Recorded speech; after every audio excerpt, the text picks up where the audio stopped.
Les adultes peuvent répondre ou pas? Alors à Tisha B'Av, le 9 Av, il s'est passé 5 choses. 5 choses de graves sont passées le 9 Av. La destruction du premier Beth Amikdash, 9 Av. La destruction du deuxième Beth Amikdash, 9 Av. Oh, magnifique.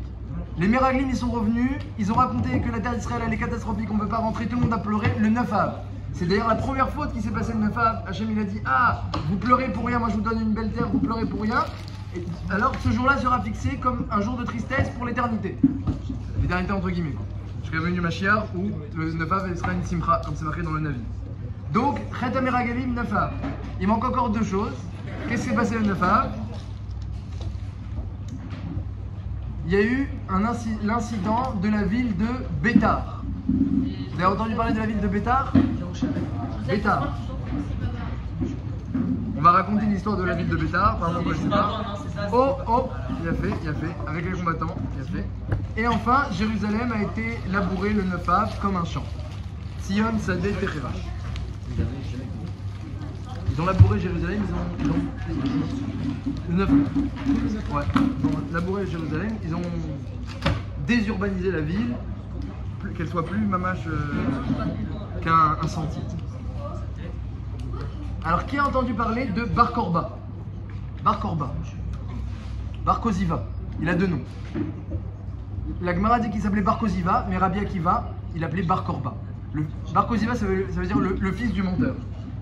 Et Rabbi Akiva, il l'appelait Bar Korba, le fils de l'étoile. Pourquoi? Parce qu'il y a marqué, la Gemara dans Sanhedrin, elle dit comment il va venir le Mashiach? Quand le Mashiach va venir, comment il va venir? La Gemara, elle ramène un passouk, il y a marqué, il va venir sur un âne, comme un pauvre homme sur un âne. Un pauvre misken sur un âne blanc. Comme Abraham Avinu qui chevauchait un âne, lui aussi venir sur un âne. Et il y a un autre passouk, où il y a marqué Darar Korav Miyaakov, dans Parashat Balak, qui a écrit que le Mashiach va venir comme une étoile filante. Dans le ciel, on va voir dans le ciel, un type qui est dans le ciel, une étoile filante, c'est le Mashiach. Alors la Gemara elle demande, c'est une stira dans les psukim, il m'a dit non. Ah, Bezakaïm, Abechayavim, si les juifs ils sont méritants, il arrive comme une étoile filante. Si les juifs ils sont pas méritants, il arrive sur un âne comme un misken sur un âne blanc, comme un pauvre. Et pour l'instant où il est le Mashiach, Mashiach, il est aux portes de Rome, il est Metzora lépreux, et là-bas, il fait ses pansements, et tu le reconnais tout de suite, parmi tous les lépreux qui sont là-bas, tu le reconnais parce que tous les lépreux, quand ils font leur pansement, ils font leur pansement tout d'un coup. Lui, il fait une bande, il s'arrête. Une bande, il s'arrête. Une bande, il s'arrête. Alors, pourquoi le Mashiach, quand il fait ses bandages, il s'arrête à chaque bande? Il dit parce que peut-être qu'Hachem, il va m'appeler pour venir maintenant reconstruire le Beth Amikdash et faire Triat HaMetim. Et si j'ai enlevé toute ma bande, je pourrais pas venir. Alors, il fait une bande et il s'arrête pour pouvoir être disponible à la seconde. Comme ça, c'est marqué dans la Gemara. Alors le Mashiach, il s'appelle Dar Kocha, une étoile. On l'appelle une étoile le Mashiach. Alors il y avait un homme, il était très puissant. Qui a parlé d'un combattant? Il y avait un homme qui était très puissant. Il s'appelait, Rabbi Akiva l'appelait le fils de l'étoile. Et chaque fois que Rabbi Akiva il le voyait, vous savez que c'est Rabbi Akiva. Rabbi Akiva, quand Moshe Rabbeinu il a vu par prophétie Rabbi Akiva, il a dit quoi? Il y a un homme qui connaît autant de Torah, même plus que moi. Il a dit Moshe Rabbeinu, parce que Moshe Rabbeinu ne comprenait rien au shiur de Rabbi Akiva. Hachem l'a fait écouter, il comprenait rien. Alors il était comme ça, il comprenait rien. À la fin, Rabbi Akiva lui dit mais toi tu sais tout ça? Il a dit Alara le Moshe Misinaï. Alors Moshe Rabbeinu il s'est calmé. Mais il comprenait pas le shiur. Donc Rabbi Akiva était très grand en Torah. Bien que pourtant Moshe a transmis toute la Torah. Mais c'est pas contradictoire. Moshe a transmis toute la Torah, Rabbi Akiva, dans ce que Moshe a transmis, il a compris une profondeur que Moshe Rabbeinu n'avait pas vue. À Kol Panim, Rabbi Akiva, quand il voyait cet homme-là, Bar Korba, eh bien qu'est-ce qu'il faisait? Alors que c'est un grand Talmid Chacham, il lui portait ses kelim, il lui faisait crier. On se dit mais qu'est-ce que tu fais? C'est pas un Talmid Chacham, et toi tu lui portes tes kelim. Il disait Dein Malka Meshicha, c'est lui le Melech HaMashiach. Dein Malka Meshicha, c'est lui le Melech HaMashiach. C'est qui ce Bar Korba? Donc cette histoire se passe, on est après la destruction du Beth Amikdash. C'est une des raisons, la Gemara dit dans Maseret Gittin, que c'est une des raisons qu'on s'endeuille à Tisha B'Av. Le Rambam écrit, Bekama Mekomot, le Rambam il raconte cette histoire. Il écrit que pour les Juifs, la destruction de Bétar, la ville de Bétar et la mort de Bar Korba, pour les Juifs, il dit le Rambam, c'était un deuil encore plus grand que la destruction de Jérusalem et le Beth Amikdash. Les gens ils comptaient sur Bétar et sur Bar Korba encore plus que le Beth Amikdash. Voyons voir de quoi ça parle cette histoire. Donc l'histoire de Bétar, ça s'est passé aux alentours du 9 Av aussi. Ça a duré longtemps, mais la fin de l'histoire s'est passée le 9 Av. Et quoi, Rabbi Akiva, c'est Oh, il y avait Rabbi Akiva, il voyait Den Makar, et il y avait Rabbi Yochanan ben Tourta, qui disait à Rabbi Akiva n'importe quoi, qu'est-ce que tu racontes, c'est le machin n'importe quoi. Rabbi Yochanan Tourta, il disait tu auras des herbes sur les joues, que te poussent des herbes sur les joues. Comme ça, il disait Rabbi Yochanan à Bar Torta, à Rabbi Akiva, ça veut dire quoi? Ça veut dire que tu dis des bêtises, comme il va te pousser des herbes, et à part ça, ça veut dire que si c'est le Mashiach, donc il n'y aura pas de mort, parce qu'il y aura Triatamétim, donc toi non plus tu vas mourir. Et toi aussi tu vas mourir, et tu auras des herbes qui vont pousser sur toi-même. Ça veut dire, c'est pas le Mashiach, Rabbi Kitso. Il lui disait, c'est pas le Mashiach. Et oui, Rabbi Akiva s'est trompé. Alors qu'est-ce qui s'est passé? Bar Korba, c'était un homme, il était mamash. Les Romains, ils tremblaient devant lui. Alors que pourtant les Romains, ils avaient déjà détruit le Beth Amikdash. Ils avaient détruit Jérusalem, ils étaient Sholtim sur tout Israël. Mais devant Bar Korba, ils tremblaient. On était après le deuxième Beth Amikdash. Ils tremblaient. Après Tour Malka. Adrianus Kessar, il a entouré Bétar pendant des mois et des mois. Rien à faire. Il y avait Bar Korba, il avait 200 000 soldats. Alors tout le monde voulait être soldat avec Bar Korba. Il y avait les costauds, ils venaient, etc. pour être soldat dans l'armée de Bar Korba. Bar Korba disait tu es courageux, tu es fort, et oui, oui. Il dit je te crois pas. Alors il disait teste-moi. Alors Bar Korba, qu'est-ce qu'il disait pour tester? Il disait prends un couteau ou une épée et coupe ton doigt devant moi. Coupe ton doigt. Et si tu fais ça devant moi, tu peux rentrer dans l'armée. Comme ça, il disait. La Gemara raconte dans Tanit, Perek, Dalet, Alachae, montagne dans les Rouchanis. Alors il avait, du coup, 200 000 soldats, tous avec le doigt coupé. C'était l'armée des doigts coupés, on les appelait. Voilà, l'armée des doigts coupés, 200 000 soldats. Et il fallait un grand Omet Salef, il fallait être vraiment courageux et avoir de la bravoure pour faire un acte comme ça. Après, Chachamim, ils sont partis voir Bar Korba, les sages d'Israël, ils ont dit jusqu'à quand tu vas rendre les juifs les moumines? Tu vas les rendre les juifs pas beaux, comme ça, et tout handicapés. Alors il a dit mais je prends que des gens qui sont puissants et courageux. Il a dit alors t'as qu'à leur dire de arracher un cèdre avec une seule main en chevauchant leur monture. Et tu verras si vraiment ils sont courageux. Alors depuis ce jour-là, les Chachamim ils ont fait la Tochacha, ils faisaient arracher les cèdres aux gens et donc il avait 200 000 soldats avec un doigt coupé et 200 000 soldats sans le doigt coupé qui avaient fait le test autrement. Et donc les Romains ils avaient peur de Bar Korba parce qu'il était très fort, les soldats étaient très forts et Bar Korba quand il partait en guerre il disait à Hachem. Il disait pas Hachem aide-nous quand il partait en guerre. Non, il disait juste ne nous punis pas. On n'a pas besoin de ton aide. Comme ça il disait Bar Korba, on n'a pas besoin de ton aide. On est tellement puissants, on n'a pas besoin. Mais juste ne nous punis, parce que si tu nous punis, alors donc il était même orgueilleux et il ne demandait pas de l'aide à Hachem. Et quand même Rabbi Akiva il disait c'était le Mashiach. Et qu'est-ce qui s'est passé? Alors il s'est passé que les Romains Bémet ils n'arrivaient pas avec Bar Korba. Et sauf il a dit de Adrianus Kessar, il a dit je m'en vais. On laisse Bétar. Donc tous les juifs étaient regroupés à Bétar. Il y avait des centaines de milliers de juifs parce que Jérusalem avait été déjà labourée et détruite. Et donc tout le monde a fui Jérusalem. Tous les juifs étaient à Bétar. Et la ville de Bétar, elle était mamache développée, urbanisée. Il y avait des milliers des centaines de milliers de juifs, la Gemara, elle dit. Et comme les soldats étaient forts là-bas, les Romains ne pouvaient rien faire. Adrianus a dit je laisse les juifs, tant pis. Ils ont qu'à rester à Bétar. Il y avait même là-bas écrit, il y avait 50 Baté Midrashot extraordinaires avec Rabban Shimon ben Gamliel qui était à Bétar là-bas. Il était le seul survivant d'ailleurs de l'île de Bétar. Rabbi Shimon il témoigne, je suis le seul survivant de Bétar. Et qu'est-ce qui s'est passé? Alors en fait, il y a un Kouti.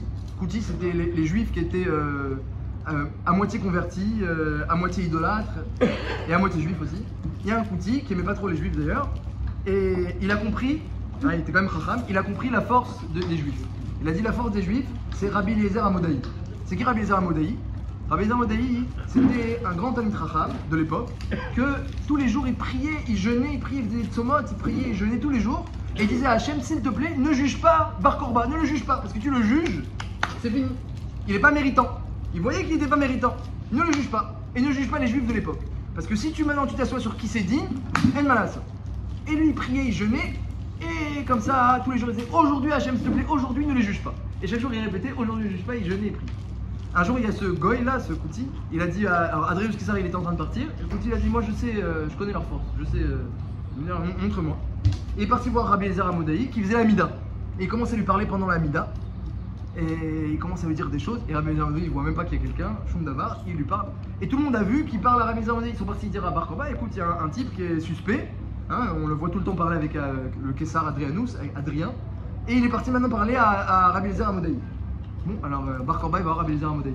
Il dit c'est qui le goy qui t'a parlé? Il dit je sais pas. Il dit mais qu'est-ce qu'il t'a dit? Il dit rien du tout. Et qu'est-ce que tu lui as répondu? Bah rien du tout.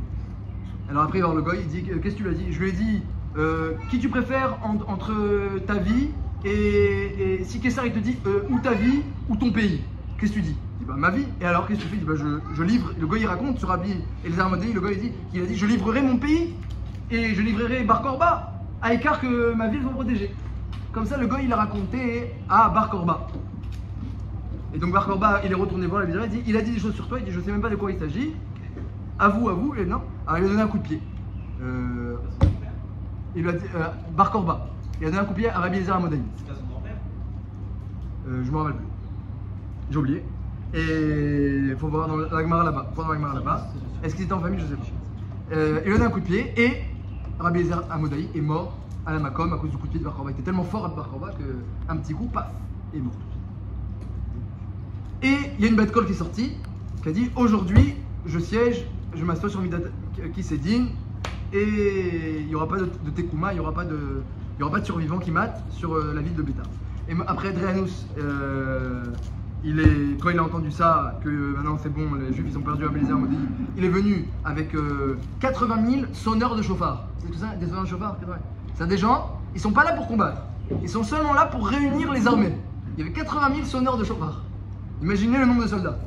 Il est venu Adrianus avec 80 000 sonneurs de chauffard et je ne sais plus combien de chefs d'armée et d'armées encore plus, de soldats, et ils ont détruit Bétar. C'était rempli de juifs, rempli d'habitants, ils ont tué tout le monde.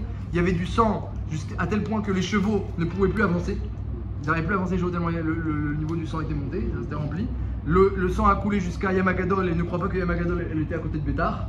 Il est jusqu'à Yamagadol. Et qu'est-ce qu'il a pris? Il a fait Adrianus Kessar, il a pris tous les morts, un chélek des morts de Bétar. Il avait un champ, un kérem, une vigne de 18 000 km sur 18 000 km, il avait une vigne personnelle, 18 000 km², et il a entouré sa vigne avec les morts, comme ça il a fait des gdarim. Il a fait des barrières avec tous les corps. Pourquoi? Parce que le sang des victimes, eh bien, c'est Mézabel, c'est un bon engrais. Alors il a mis ça, quand il a pas eu besoin d'engraisser sa terre, la vigne elle poussait toute seule. Et qu'est-ce qui s'est passé? Il y a eu un miracle, même dans cette histoire obscure, il y a eu un miracle que les corps n'ont pas pourri. Ils sont restés comme ça, les corps n'ont pas pourri pendant des années, jusqu'à que Adrianus il est mort, et le roi d'après, le Kessar d'après, il les a fait enterrer, et les corps n'ont pas pourri, et ils ont été enterrés, sauf les gens de la ville de Bétar ont été enterrés, et Chachamim ont été metaken à ce moment-là, la 4e bracha du Birkat Hamazon. Akel avinu malkenu adirinu borenu ou etiv ou metiv ou yetiv lanu. Cette bracha qu'on appelle Atov Ametiv, la 4e bracha du Birkat Hamazon, avant elle n'était pas dans le Birkat Hamazon, on faisait que jusqu'à Boni Yerushalayim, Amen. Amen d'ailleurs c'est le signe qu'on finit le Birkat Hamazon. Et il y a une 4e bracha qui s'est rajoutée à cause du Nes que les corps n'ont pas. C'est-à-dire que même Hachem qu'il avait une péda, même qu'Hachem avait il était pointilleux sur les gens de Bétar qui n'étaient pas méritants et qui il était orgueilleux, bien quand même il leur a permis d'être enterrés convenablement et leur corps n'a pas pourri. Donc il y a une bracha. Alors la Gemara elle demande pourquoi. La Gemara elle demande pourquoi ils sont morts les gens de la ville de Bétar. Il y a écrit qu'à l'époque du 2e Beth Amikdash, il y a écrit à l'époque du deuxième Beth Amikdash, les Juifs ont été punis, le Beth Amikdash, à cause de quoi le 2e Beth Amikdash a été détruit. Dit la Gemara dans Yom Afret, à cause de quoi le 2e Beth Amikdash a été détruit. Sinatrinam, comme ça la Gemara dans Yom Afret, à Moudbet. Alors la Gemara elle dit dans Maseret Tani dans les Yerushalmi que ce n'est pas le cas de la ville de Bétar. À Bétar il n'y avait pas Sinatrinam. Les Juifs ils s'entraidaient, il y avait les soldats ils aidaient les autres, les Juifs s'entraidaient. Alors Gemara demande pourquoi ils ont été détruits la ville de Bétar. Elle dit deux choses, elle dit l'orgueil des soldats, ils étaient orgueilleux, ils ne demandaient pas d'aide à Hachem. Et elle dit autre chose, que cette histoire-là de Bétar, ça s'est passé après la destruction du 2e Beth Amikdash. C'était 52 ans après la destruction du 2e Beth Amikdash, cette histoire de Bar Korba. C'était après, et quand même les Juifs, ils se sont enfuis de Jérusalem à Bétar. Dans la Gemara, c'est pas marqué, mais en tout cas, c'est marqué que ça s'est passé 52 ans après la destruction de Beth Amikdash. Tous les Juifs étaient réfugiés à Bétar, et quand ensuite Bétar a été détruite, alors là, c'était vraiment, pour eux, c'était la vraie destruction d'Israël, la vraie exil. Et la Gemara demande, mais qu'est-ce qu'ils ont fait les Juifs de Bétar? C'est quoi leur faute? Et la deuxième faute que la Gemara elle dit, c'est que bien que le Beth Amikdash ait été détruit, ils s'endeuillaient pas à Tisha B'Av. Ils s'endeuillaient pas. Ils voulaient pas s'endeuiller. Ils faisaient des smachot, ils faisaient des fêtes. Ils faisaient des sorties, etc. Même pendant les jours de Hav, ils s'endeuillaient pas. Alors que pourtant, il y avait le premier Beth Amikdash qui avait été détruit. Et le 2e Beth Amikdash qui avait été détruit. C'était Raoui de s'endeuiller pendant les jours de Hav. Ils s'endeuillaient pas. La Gemara dit que ça, c'est une raison suffisante. Le Beth Amikdash est détruit. C'est pas comme nous, ça fait 2000 ans que le Beth Amikdash a été détruit. Le 2e. Eux, ça faisait 50 ans qu'il avait été détruit. Tu aurais pu t'endeuiller un petit peu. C'est récent. On est 50 ans après la destruction du 2e Beth Amikdash. après Tourmalka, il me semble. Non, Tourmalka, c'est 70 ans. Ouais, alors il y a eu 70 ans après Tourmalka, mais Bétar a commencé 52 ans, mais a été détruit que la ville de Bétar a duré quand même 50 ans. Donc ça a duré, la ville de Bétar elle a duré pendant longtemps. Et l'histoire de Bar Korba, c'était dans les deux ans et demi de la fin de la ville de Bétar. Alors qu'est-ce qui s'est passé à Tourmalka? Puisque tout le monde parle de Tourmalka. Tourmalka, c'est une ville, c'est pas une ville. Il y avait des milliers et des milliers de villes. Shishim Ribo, la Gemara dit, Yana Yameler, qui était roi sur Tourmalka, c'est une région qu'on appelle Har Ameler. Har Ameler, la montagne du roi. Har Ameler, en araméen, Tourmalka, la montagne du roi. Il y avait des milliers de villes là-bas. La Gemara, elle dit qu'on pouvait faire, il y avait Shishim Ribo de villes. Où là, un jour, il est passé à Tourmalka, des centaines d'années plus tard, t'as un Morad de Bavel, il est passé à Tourmalka, il est allé là-bas, il a dit même Shishim Ribo de tiges de blé, tu pourrais pas mettre là-bas. Qu'est-ce que tu me dis, il y avait Shishim Ribo de villes? Et Rabbi Hanania, il a répondu là-bas, la Gemara raconte qu'il y avait un Tzedouki qui a dit à Rabbi Hanania, quand vous dites qu'il y avait Shishim Ribo de villes, alors on peut même pas mettre Shishim Ribo de joncs, de tiges, et il répond, Israël s'appelle Tzvi. Eretz Tzevi Yerushalayim. Israël s'appelle Tzvi. C'est quoi Tzvi? Tzvi, c'est un faon, un bambi, un faon. Un faon, il a cette particularité que la peau du faon, hein, un cerf, un faon, ouais. Voilà, tout ça c'est la même famille. Alors, quand on enlève la peau du faon ou de la biche, comme vous voulez, quand on enlève sa peau, elle rétrécit, elle est toute petite. Elle rétrécit. Mais quand elle est étendue sur lui, elle est immense. Elle lui recouvre tout son corps. Mais quand tu le dépeces, elle est comme ça, Israël. Quand tu regardes une ville vide, tu as l'impression qu'elle n'est pas si grande. Mais si tu mets là-bas des maisons et des maisons et tu pourrais la remplir beaucoup plus. Eretz Tzevi, il y a un S qu'Hachem il permet que tous les juifs aient une place en Israël. Alors à Golpanim, il y avait Shishim Ribo de ville, il y avait plein de juifs à Tourmalka. À Kédekar, quand les Romains sont entrés à Tourmalka, ils ont commencé à détruire Tourmalka. Les gens étaient encore en train de faire de la fête de l'autre côté de la ville. Pendant 3 jours, ils ont fait la fête alors qu'il y avait déjà la destruction. Parce qu'ils n'étaient pas encore au courant. Tellement l'endroit était développé, urbanisé grand, et il y avait beaucoup de villes séparées. Alors, qu'est-ce qui s'est passé à Tourmalka? Alors, il y avait évidemment là-bas, ils étaient très puissants, Tourmalka. Il y avait un homme en particulier, on l'appelait Bar Daroma. Vous connaissez Bar Daroma? Bar Daroma, c'est un juif, on l'appelait comme ça, Bar Daroma. Il savait sauter, il faisait des bonds immenses. Des bonds immenses. Il sautait plus que personne. Et quand il sautait, tellement il sautait de façon puissante que les gens ne pouvaient pas l'arrêter et il tapait tout le monde sur son chemin. Et donc les Romains, ils ne savaient plus quoi faire avec ce type-là. Ils disaient même s'il a aucune armée ce type-là et vient tout seul, il va tous nous tuer. Ça arrivait aux oreilles de Kessar. Et Kessar il dit je sais pas quoi faire avec Tourmalka. Peut-être je vais abandonner parce qu'il y a ce type-là. Après il a enlevé Kessar, il a enlevé sa couronne. Il a posé par terre. Il a dit Hachem, s'il te plaît, Ribono Shel Kol Olami, maître de tous les mondes, ne livre pas tout un pays, tout Rome, entre les mains d'un homme. C'est pas Kavod. Comme ça il a dit. Et qu'est-ce qui s'est passé? Ce jour-là, eh bien, Bar Daroma était parti comme d'habitude en guerre contre les Romains.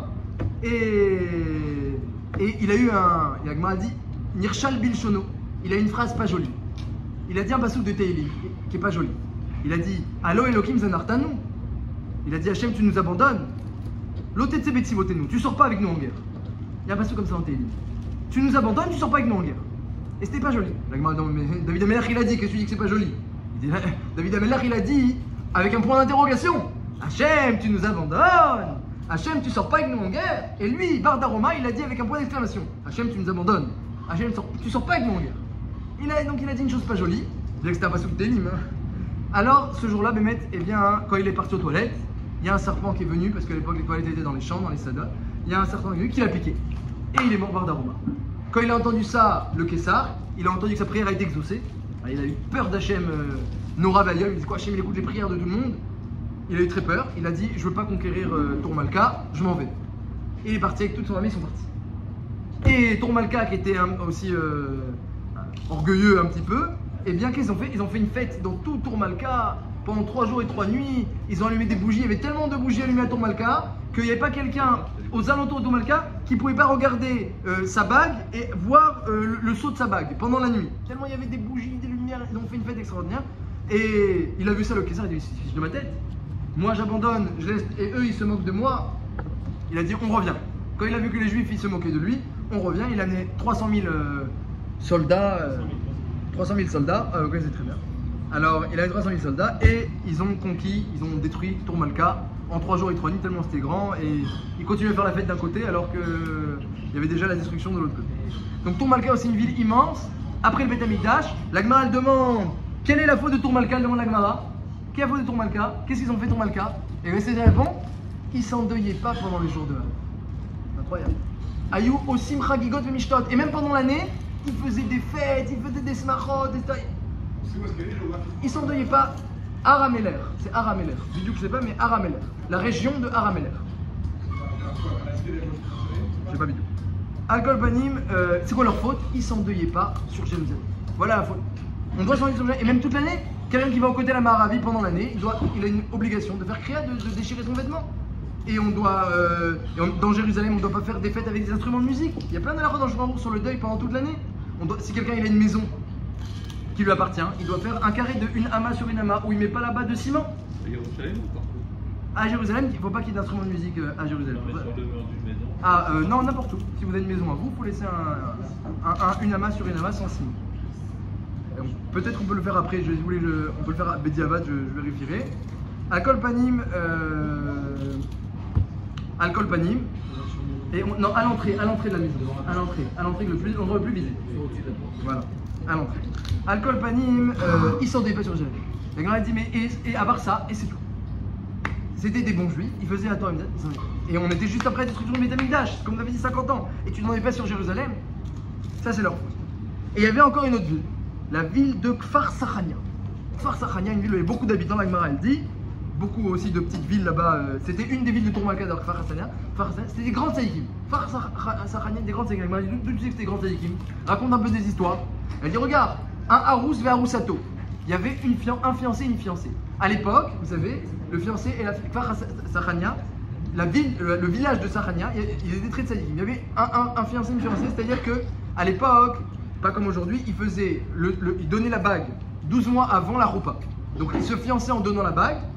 Ce qu'on donne aujourd'hui, la bague sous la roupa, ça qu'on appelle les kiddushin. Ils faisaient ça 12 mois avant. Ils attendaient 12 mois et après ils faisaient la roupa et ils se mariaient. Donc lui il avait donné la bague et il était marié, mais quand il n'y a pas eu la roupa, alors la fille elle est encore chez son père, le khatan est encore chez son père à lui. Chacun habite séparé, ils sont encore interdits l'un à l'autre. Mais ils se sont quand même mariés. Ils sont mariés mamache légitimement. Et il y avait un Rouss à Roussato, ils ont été kidnappés par les Romains. Et les Romains, ils les avaient mis dans la même pièce ensemble, et ils avaient vécu toute leur vie ensemble. Et le Rouss à Roussato, ils étaient mariés, mais ils n'avaient pas fait la roupa. Et ils n'avaient pas fait les Shua Brachot. Il est marqué que tant qu'il n'y a pas eu Shua Brachot, la fiancée, elle a Asura. Kenida, Asura Derabanan, Kenida. C'est comme si elle était Nida. Elle est mamash Asura, même Akol Miderabanan, juste parce qu'il manque Baurata Hashem, Asher Baras Hassan Vesimcha, Khatan Kal. Il manque une bracha, c'est tout. Tu fais Baras Hassan Vesimcha, c'est fini. Mais ils étaient eux, chez des Romains, et il n'y avait pas Minyan, et pas pour parler pour ils étaient interdits. Et c'est marqué que ce Harous était un grand tzaddik. La Gemara dit il a dépassé Yosef Hatzadik. C'est Yosef Hatzadik, lui, il a eu des épreuves avec la femme de Potiphar, mais c'était pas toute sa vie. Et c'était momentané. Et en plus, il habitait pas dans la même chambre que la femme de Potiphar. Et lui, le Harous. Et en plus, il n'était pas marié avec la femme de Potiphar. Elle était une femme mariée. Et lui, le Harous. Il était marié avec la Haroussa. Il avait de la bague et ils étaient mariés. Et ils habitaient en même pièce. Et quand même, il a jamais fait rien de quoi que ce soit. Ils étaient des grands tzadikim, encore plus que Yosef et Tzadik. La Gemara dit, tu connais encore d'autres histoires sur la petite route de Kfar Sachania? Elle dit oui. Elle dit, il y avait l'histoire de un jour, au marché, il y a eu une inflation. C'est quoi une inflation? Qu'est-ce qui s'est passé? Le prix du blé, des biscottes de blé, a augmenté. À l'époque, ça coûtait 40 biscottes, par exemple, pour 1 dinar. Voilà, 40 biscottes pour 1 dinar, et puis 40 midotes de blé pour 1 dinar, pour être précis. Et un jour, ils sont partis au marché, ils ont vu qu'on pouvait avoir que 39 biscottes pour 1 dinar. Alors là, les juifs de Kfar Sachania, ils étaient abattus. Pourquoi? Qu'est-ce qu'Hachem nous fait? Hachem il fait que les prix ils changent. Pourquoi? Parce que tellement ils étaient tzadikim, jamais il y avait le prix qui bougeait. Jamais il y avait, tellement Hachem il avait une providence sur cette ville-là, jamais il y avait un incident quelconque. Donc quand ils sont arrivés au marché, les gens, ils ont vu le blé, 39 midotes de blé pour 1 dinar au lieu de 40. Ils ont dit, mais il se passe quelque chose. Allez, Rabotai, on fait une réunion, ramenez tous les rabbanim, tous les rachouvim, on fait une grande réunion, qu'est-ce qui se passe, qu'est-ce qu'on a fait comme avéra pour que Hachem il nous a mis le blé à tellement ils étaient tzadikim, il n'y avait rien. Il n'y avait pas un nid de faute, toujours il y avait une ashgara, une lumière d'Hachem, il n'y avait que des brachot dans cet endroit-là. Alors, ils ont fait une réunion avec tous les tzadikim, tous les Khaïm, ils ont dit il y a un type qu'on le suspecte, que Béhémet, son comportement n'est pas bien, il fait pas Kippour, et le jour de Kippour il a fait des avérotes ramourot. Ils ont trouvé ce type-là, ils ont trouvé 2 témoins, ils l'ont tué parce qu'il était Khayav Mita avec 2 témoins. Et qu'est-ce qui s'est passé le lendemain? Eh bien, c'est revenu 40 épis de blé, 40 midotes de blé pour 1 dinar, le prix est revenu à la normalité. Ils ont vu, voilà, ils n'avaient qu'une faute, ils l'ont trouvé, ils l'ont enlevé. La Gemara dit, et c'est tout ce qu'ils avaient comme faute. Non, une fois dans l'histoire de Kfar Sachania, une autre faute. C'est quoi l'autre faute? C'est un jour un mari, il avait promis à sa femme une ketouva immense. Il a dit, si je te divorce, le jour du mariage, hein, les Khatan ils sont très contents le jour du mariage, il promet à sa femme, je vais jamais la divorcer. Alors dans la ketouva on écrit, si tu divorces, combien tu donnes? Et il lui a mis une somme astronomique qu'il n'avait même pas. Il a dit, allez, 200 millions de dollars. Ah, si je te divorce. Il n'avait pas cette somme-là. Et puis malheureusement, ça n'a pas bien marché. Est venu un jour où il voulait la divorcer. Il a dit, comment je vais faire 200 millions de... Une somme, il n'a pas écrit la somme, mais une somme astronomique comme ça, il ne savait pas quoi faire. Alors il a trouvé une idée. Il a dit, si on peut accuser la femme d'avoir trompé son mari, alors on ne paye pas la ketouva. Alors il a fait toute une histoire, il a fait venir quelqu'un chez lui pour accuser sa femme, etc. Et Bassop a réussi à l'accuser pour payer la ketouva. Après ils sont partis voir Baba Ben Bouta. Et Baba Ben Bouta, il a vu tout de suite la supercherie. Il a pris les preuves, il a mis à côté il y avait une tache d'œuf, il a pris une allumette, après il a dit oui, c'est n'importe quoi, tout ça c'est la supercherie. Il a prouvé que tout était faux, tu payes la ketouva et tant pis, on étalera le rov sur toute ta vie. et voilà. Et après, évidemment, il n'y avait plus aucune faute, à part cette faute-là, il n'y avait plus aucune faute avec Kfar Sachania. Alors demande la Gemara, mais alors pourquoi Kfar Sachania a été détruit? Parce qu'ils ne se sont pas endeuillés sur Jérusalem comme il faut. Ils sont donc, des villes de tzadikim, des villes de chachamim. Il n'y avait pas de Averot, il y avait 50 bâtés midrashot à Bétar. Rashbag il dit je suis le seul survivant. Tout ça pourquoi? Parce que c'était pas important pour eux. Alors Bekitsour, qu'est-ce que Hachem il attend de nous pendant cette période? Là, là. Qu'est-ce qu'Hachem il attend de nous pendant cette période? C'est quoi s'endeuiller sur Jérusalem? Hein? Kfar Sachania c'était une des villes de Arameler, de Tourmalka. Parmi les milliers de villes. Aussi, avec Marie dans Bétar, que c'est parce qu'ils faisaient des fêtes après la destruction de Beth Amikdash, c'est aussi à cause de ça. Il n'y avait pas Sinatrinam à Bétar. Tout ça, c'était après la destruction du deuxième Beth Amikdash, dans les 100 ans qui ont, d'après la destruction du deuxième Beth Amikdash, il y avait encore un petit peu un espoir, une petite lumière après la destruction du deuxième Beth Amikdash, mais après quand Bétar a été détruit, c'est fini. Là, c'était vraiment l'obscurité totale, les Juifs ont été complètement exilés, et il n'y avait plus aucune chance. Ça, c'était bien avant. C'est quel temps? Le premier. Al-Kol Panim, juste, qu'est-ce qu'Hachem il attend de nous en quelques mots pendant cette période? Hein, le mois de Av, qu'est-ce que c'est le mois de Av? C'est quoi son deuil sur le Beth Amikdash? Non, on n'est pas 50 ans après le Beth Amikdash, on est 2000 ans après le deuxième, et en Calvachomer par rapport à 2400-2500 après le premier. Donc on ne sait pas bien ce que c'est le Beth Amikdash et qu'est-ce que c'est la destruction. On n'a pas connu Jérusalem reconstruite. Qu'est-ce qu'Hachem il attend de nous? C'est quoi le mois de Av? Mais derrière là, les gens, hein, ils veulent que le mois de Av il passe vite. Allez, vite, qu'on arrive vite à Toubé Av. Que là, ils sont là, parce que c'est un mois il n'y a que des tsarot. Hein. Rabbi Yehuda Nassi, la Gemara dit qu'il y a eu 5 tsarot le 9 Av. Rabbi Yehuda Nassi dit 5, c'est officiel. Il y a eu 24 grandes tsarot le jour du 9 Av. Et Rabbi Yochanan, il comptait 60 tsarot le 9 Av. Il y a eu des choses terribles, le 9 Av. Même les Juifs d'Espagne et des pogroms et la Shoah, il y a eu plein de choses qui sont passées le 9 Av. C'était des jours terribles. Donc tout le monde, quand on est en Av, tout le monde veut que ça passe vite. Alors qu'est-ce que c'est exactement le mois de Av? En réalité, le mois de Av, c'est quelque chose, c'est très spécial, le mois de Av. Comme son nom l'indique, c'est le mois de Av. C'est-à-dire quoi? Le mois du Père. Akadosh Baruch Hu, il dit, j'aimerais qu'il y ait un kécher entre toi et moi comme un père et son fils. Comment c'est un père et son fils? On le voit tout le temps. Il est avec nous, il vient à la maison, il sort avec nous, on mange avec lui, on est à table avec lui, il nous aime, il nous protège, il nous donne tout ce qu'on a besoin. Et avec Hachem, c'est sûr que ça se passe, c'est comme ça, mais on ne le voit pas. On ne voit pas qu'Hachem il est avec nous, on ne voit pas qu'Hachem il mange avec nous, on ne voit pas qu'Hachem il nous tient la main dans la rue et qu'il nous accompagne, et que quand on a un problème, le papa il va aller régler le problème. On ne voit pas qu'Hachem va aller régler le problème. Hachem il dit je veux un kécher de Av. Et le mois de Av, c'est un mois triste parce qu'on n'a pas ce kécher de Av. Akadosh Baruch Hu, il a détruit ce kécher de Av au moment de la destruction du Beth Amikdash. Il a dit maintenant les choses elles vont se passer de façon cachée. C'est toujours moi qui gère tout, mais c'est caché. Hachem il est tout le temps présent, il est avec nous tout le temps à chaque instant. C'est Baruch, il est avec nous à chaque instant. Si tu vois, si tu cherches à le voir, il se montre, mais si tu cherches pas à le voir, il se montre pas.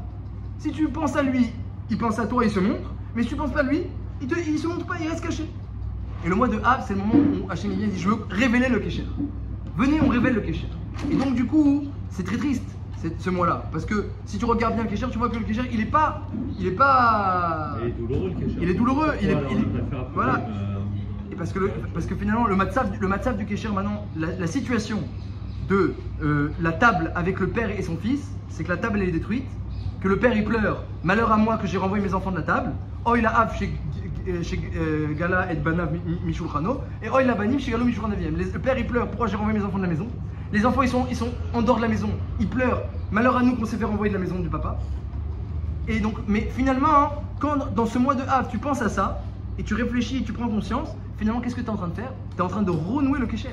Si tu te dis, je suis en dehors de la maison, donc il y a une maison, et il y a un papa, et il y a une table. Bon, tu es en dehors, d'accord, tu es en dehors du Beth Amikdash, de Jérusalem, mais tu as pris conscience, il y a un papa, il y a une maison. Donc maintenant tu vas commencer à taper à la porte, tu vas aller voir, je peux rentrer, est-ce qu'on peut faire quelque chose, est-ce qu'on va reconstruire? Tu vas pleurer, tu vas dire, papa, je veux rentrer à la maison, je veux on remet la table. Maintenant elle est par terre, la table toute cassée, viens, on rachète une table, on remet la table, on remet à manger comme avant, on fait un repas entre nous. Et c'est très douloureux parce que toute l'année on se voit les yeux.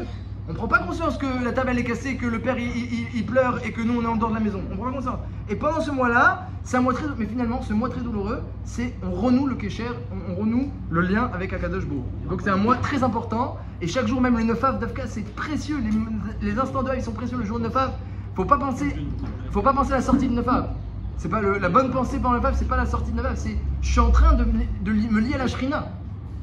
Et c'est vrai que le matzav est caché et que c'est des keynotes, c'est des lamentations, on va à la choule, on fait des lamentations, mais c'est le Kesher avec Hachem. Et Hachem, toute l'année, il est dans cet état-là. Akadosh Baruch Hu, la Gemara dit, hein, Hachem il sourit depuis le Beth Amikdash? Non, il n'a pas souri. Il sourit pas depuis le Beth Amikdash, il est triste depuis la destruction du Beth Amikdash. On voit pas, nous. Pourquoi on parle? Parce que là, pourquoi on parle de tout le mois de Av, après il y a tous les Av, et on sait que la puissance d'un mois, il est du 1er au 15. Donc, le mois de Av est amené à changer et à s'améliorer. Donc il va en montant. Mais c'est un mois qui est réservé. Et le Kesher, il n'est pas censé être douloureux, le Kesher. Le Kesher n'est pas douloureux, c'est juste que comme pendant l'année, on ne le tisse pas du tout. Alors quand arrive le 9 Av, eh ben, il y a des gens toute l'année, ils tissent le Kesher à Akadosh Baruch Hu, ils pensent au Beth Amikdash, quand arrive la période de Av, eux, c'est leur période préférée, entre guillemets. C'est triste, mais il y a des gens que c'est leur période préférée. parce qu'en général, c'est les mois, ils sont en parabole. Ça monte, après ça redescend. Voilà, là c'est le contraire. Là, c'est le contraire. Parce que c'est un mois qui doit monter et rester élevé. Alors qu'est-ce qu'Hachem il attend de nous, juste en quelques mots, parce que c'est la fin. Qu'est-ce qu'Hachem il attend de nous? Il y a écrit dans la Gemara qu'il y a écrit tu entends, la Gemara dit tu entends une voix qui pleure. Tu entends une voix qui pleure, c'est la voix d'Akadosh Baruch Hu. Comme ça il y a écrit dans la Gemara. Alors la Gemara dit mais Akadosh Baruch Hu il pleure pas. Oz ve'adar lefanav, oz ve'ichat vabim komo. Hachem il n'y a que de la joie et de la simra devant lui. La Gemara dit non, ça dépend. Il y a le palais extérieur, il y a l'extérieur du palais et l'intérieur du palais. À l'extérieur du palais d'Hachem, tout ça sont des images évidemment. Hachem il n'a pas de palais, il n'a pas de corps, c'est des images. Mais la Gemara dit que dans le palais céleste, si on peut dire une telle image, à l'extérieur il y a de la simcha, il y a de la lumière et tout ce qu'il faut. Mais au fond, il y a un cheder, il y a une chambre comme ça, pnima, où il y a Akadosh Baruch Hu lui-même et là-bas on entend des pleurs. Et qu'est-ce qui se passe? Et pourquoi il pleure Hachem? La Gemara dit parce que Noutal Kavod Torah, Noutal Kavod Misraël, Noutal Kavod Beth Amikdash. Il n'y a plus le Kavod. C'est quoi le Kavod? Il n'y a plus le Kavod, c'est ça qui manque. Le Kavod. Il ne cherche pas le Kavod. Mais c'est quoi le Kavod? Le Kavod, c'est l'importance. Quand le Mashiach il va venir, qu'est-ce qui va se passer? Tu viendras au shiur quand le Mashiach va venir, cher. Comment tu t'appelles? Yoav. Quand le Mashiach va venir, tu vas venir au shiur? Même s'il est ici, tu vas venir au shiur. Non, mais pas au shiur du Mashiach, à notre shiur à nous. Et tu vas continuer à venir à la tuila. Tu vas venir à la tuila. Et tu vas mettre les tuilines. Qu'est-ce qui va changer? Qu'est-ce qui va changer finalement quand le Mashiach va venir? La Gemara, elle dit, d'après Shmuel, seulement Shibout Malchouyot, juste que les goïms vont me laisser tranquille. Et quoi, c'est tout? Il y a une grande différence qui va se passer. Il va se passer qu'on va comprendre la valeur de la Torah et des mitzvot. La valeur. Le kavod, c'est quoi? C'est la valeur. Aujourd'hui, on a la Torah, on a les mitzvot, on les applique, on les fait. Mais qu'est-ce qui est important pour toi? Réfléchis. Dans ta vie, qu'est-ce qui compte vraiment pour toi? Qu'est-ce qui compte vraiment? Est-ce que tu fais une mitzvah, ça compte vraiment? Tu fais ta tuile, ça compte vraiment? Ah non, moi, qu'est-ce qui t'énerve? Prenons un truc plus facile à réfléchir. Qu'est-ce qui t'énerve vraiment? T'as raté mincha, tu tombes par terre, t'es énervé? On t'a fait une rayure sur ta voiture, une grosse rayure comme ça, bien visible, en plein milieu comme ça. Un type il vient comme ça. Comment tu te sens? Ah, il va dire je m'en fiche. Ah, il va dire voilà, ça m'énerve. Ça m'énerve. Le type il me fait une rayure sur ma voiture, ça m'énerve. L'autre, on m'a touché à ma maison. Khalil Shalom m'a touché à ma famille. Ah, ça m'énerve. Voilà. Ah, le type il devient hors de lui. Donc il y a des choses importantes. Et t'as raté mincha. Ah, j'ai raté mincha. T'as raté ta chavruta. Oh, j'ai raté ma chavruta. t'avances pas trop dans ta Yirat Shamayim, dans ta Tchouva, je fais ce que je peux. Donc, si quelqu'un y réfléchit bien, la valeur de son compte en banque et la valeur de la Torah et mitzvot, eh bien, la valeur des petites choses, des petites affaires personnelles et la valeur de la Avodat Hashem, elle n'est pas la même. Et il donne beaucoup plus de valeur aux autres choses qu'à la Torah. Donc, qu'est-ce qu'Hachem attend de nous? Tout simplement, il attend de nous que tout ce qui est lié à lui, ce soit important. Voilà ce qui s'est passé. Depuis la destruction du Beth Amikdash, ce qui s'est passé, qu'on oubliait Kadosh. Avant, Hachem il se montrait, il y avait des miracles, il y avait la providence, il y avait une Hatzlacha extraordinaire. S'il y avait une disparition d'une biscotte, déjà toute la ville elle faisait tchouva. C'est pour vous dire, il y avait une Hatzlacha d'Hachem, une bracha extraordinaire. Là, aujourd'hui, il n'y a plus tout ça. Il y a des malheurs et des catastrophes, on ne voit plus Hachem. Hachem, il n'est pas présent. Il est plus là, il est présent, mais il ne se montre pas. Le travail qu'Hachem me demande, c'est de donner de l'importance à ce qui le concerne. Se rappeler qu'il est là, se rappeler qu'il y a des mitzvot, c'est sa volonté. Se rappeler qu'on est ses enfants et qu'il veut qu'on ait un kécher avec lui. Est-ce qu'on se rappelle de lui et de tout ce qui est lié à lui? Il faut se rappeler de lui, se rappeler de ce qui est lui et donner de l'importance. Ah, ça c'est une mitzvah d'Hachem. Ça c'est une étude pour Hachem. Ça c'est les tefilines qu'Hachem m'a demandé de mettre. Ça c'est ce qu'Hachem il attend de moi. Et même quand je suis à la maison et que je suis pas maintenant dans un cadre de Torah de mitzvot. Et c'est pas parce que je suis dans un cadre de Torah de mitzvot que ça y est, j'oublie tout. Non. À la maison, c'est aussi le moment de faire un Retzon Hachem. Je vais être mévater sur ma petite sœur, sur mon petit frère, sur ce qui m'a fait un tel, sur ce qui m'a... C'est aussi Retzon Hachem.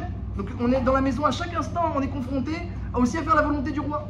Et Hachem, il voudrait que, et c'est pendant cette période on le fait un peu plus, qu'on pense un peu plus à lui et qu'on donne un peu plus de valeur aux choses qui le concernent. Si tu arrives à penser à lui, à donner de la valeur à ce qui le concerne, et pas juste penser au Ragigot, aux fêtes, à la Simcha, et s'éclater tout comme il faisait à Tourmalka et à Bétar, même s'il n'y a aucune Avera, on parle pas qu'ils faisaient d'Avera dans leurs fêtes, mais ils oubliaient un peu. Beth Amikdash est détruit, bon, il est détruit, c'est pas grave. Allez, on tourne la page. Nous, les Juifs, on tourne pas la page. On tourne pas la page, on est encore à la page du Beth Amikdash, et on montre à Hachem, voilà, si cette période-là, elle était importante pour toi, et on te voyait, et on était à ta table, alors nous, on veut encore être à ta table. Être à ta table avec toi, toi t'es le papa, nous les enfants, et on voit tous les nissim. Et on verrait la main d'Hachem à chaque instant. C'est ça qu'Hachem attend de nous, qu'il y ait une vraie demande de notre part de voir le kavod d'Hachem et de la Torah. On n'a pas eu l'explication de Rabbi Akiva.